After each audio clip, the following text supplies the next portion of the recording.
Everybody, welcome back to another session, TechShare Pro. We're going to be talking about innovation and hearing loss. I've got Christopher Patnoe here from Google and not Microsoft. Not Microsoft, no, not this time. But we are going to talk about Microsoft. We're going to talk about the other companies. That's the bit that I was getting ahead of myself on. But I just wanted to start by talking about innovation. And so what we're interested in, a lot of the threads today is around innovation, particularly around accessible features and accessible technologies. It's been a theme for us in lots of sessions, I think, that technology is starting to encompass accessibility in all sorts of ways, in which case we're seeing stuff in the mainstream products often. We had the conversation with Sarah at Apple about that. We've had conversations with you guys about the Google products. And so the technologies around us are containing all sorts of features and capabilities. But I think what we're doing today is we're seeing how we have to step beyond the feature in the phone or the feature in the hardware. And actually, this is the next step in making these services much more available and relevant to lots more people. So, Christopher, we're going to be talking about the Voice Accessibility Project. Accessible Speech Project. Accessible Speech Project, sorry. Yeah. But this is a collaborative thing. There's two elements. One is what's the technology problem that we're solving? And then equally, I think what's really interesting is the way that that's being done. Those are the two sort of components of that. Tell me a bit more about where it came from and what we're going to be hearing about. Yeah, so at a high level, what's really important is for people to realize that machine learning, these models are created by having access to data that allows us to train the models. And all too often, these data sets aren't really inclusive. So you have accents, like a deaf accent is sometimes enough to cause a problem with models, especially early models. But when you start having more profound disabilities, the models simply don't have enough data to work with it. So a couple of years ago, we created this thing called Project Euphonia, which is a great resource, and we've been gathering data of people with different kinds of speech patterns and use this to try to understand and create models that recognize them, and then use this to make our general models better. We've created this really neat application called Project Relate. It's not yet here in the UK, working on it, but it is the first sort of it's one of the first demonstrations of this Euphonia technology in action. In fact, I'm not going to say anything more because I think the video really explains it well. So if we could roll the video, please.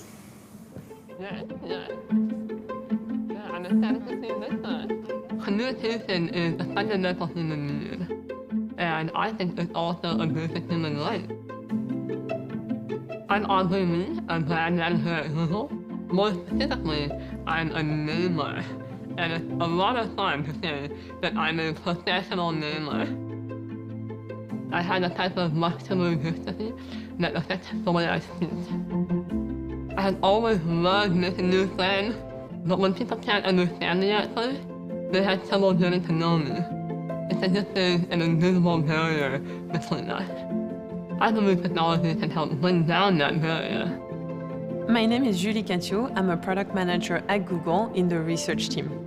Project Relate started in 2018 when we realized that our speech recognition technology could be improved to help people with speech impairments be better understood.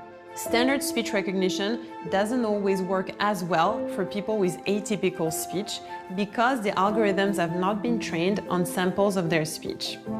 So we decided to create an app that would be custom trained on individuals' unique speech patterns.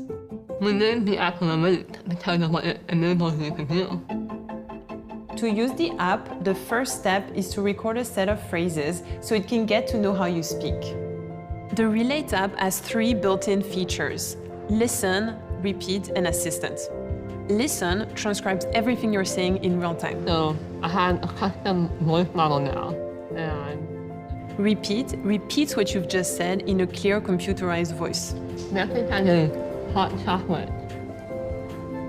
Hot chocolate. Ah, gotcha. Thank you. Assistant connects directly with your Google Assistant. Take a selfie. Okay, get ready. I hope I live to see the day when disabled people can move through the world and expect the same level of connection as everyone else has. I think Project Relate is bringing us closer to a better future.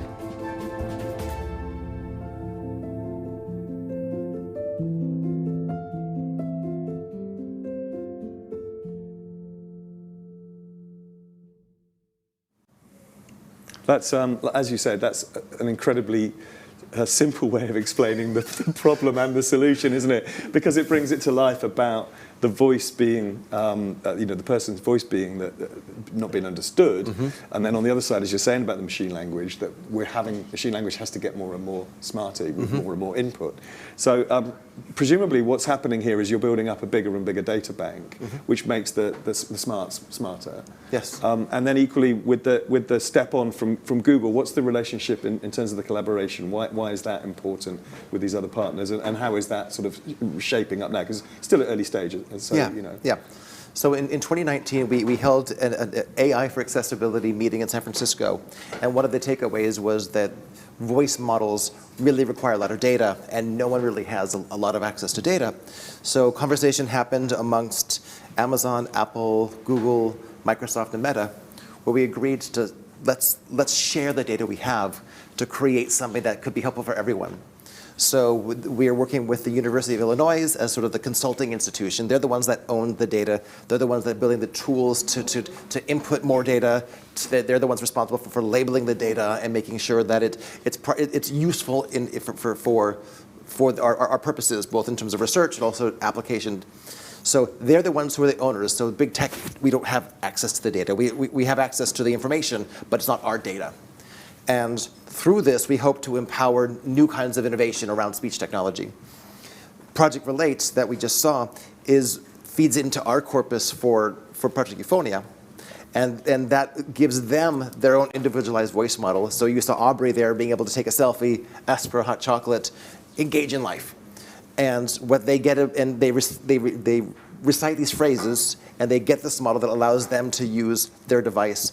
By using Google Assistant, they can take a selfie on their phone, but they can also talk to their home and have the lights turned on or play some music. So it really allows an integration into the rest of their life.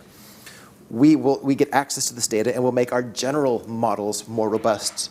Because at some point, you don't want to have anything individualized. You want to have something that just works for everybody, but that takes intention. So this accessible speech project, it has to be transparent, it has to be clear, it has to have the highest ethical and privacy standards. It also has to be really diverse. We need to make sure that in terms of disability, but also age and gender and array, all these factors that impact language, we want to make sure that these things are incorporated into this corpus so that universities can use it for research and companies can use it for creating their own products and make more inclusive technology for everyone. Cool. So there's so much. We're going to run out of time. We knew that when we started this. We've got 3 or 4 minutes. I guess one of the things I'm interested in is looking ahead, say a couple of years. So when we come back at TechShare Pro 2027, you're talking about this technology becoming generalized and in terms of the machine language. I guess we can't tell yet what services that's going to drive. So that's part of the innovation, isn't it? That not only will the speech recognition be more powerful, hey guys, all of the different partners you're talking to, presumably the broader ecosystem of anybody integrating, it might be your car, I guess, as much as it might be a Google phone. That sounds really powerful and exciting. How far away do you think that is? I mean, in the sense of the things you're starting to see within Google or within the partners, are we going to see instant results? Is it going to take a while to build up? I can't quite work out how fast the knowledge is going to be acquired and folded back into your innovation cycles. I think it really depends on what language you're talking about, because right now this is English only. Right. So one of the most important things about accessibility is you need to meet people where they are. And speaking their language is a really important part of people meeting where they are. Yeah. So right now this is English only, and I'd say it's more likely than not that we'll have some really interesting innovations in 5 years. Project Relate type projects, I guess, or do you think you'll see them in the mainstream, in slightly more? If we do it right, everything just works for everybody. Right. You don't need a dedicated project or a dedicated application to create a model that recognizes you.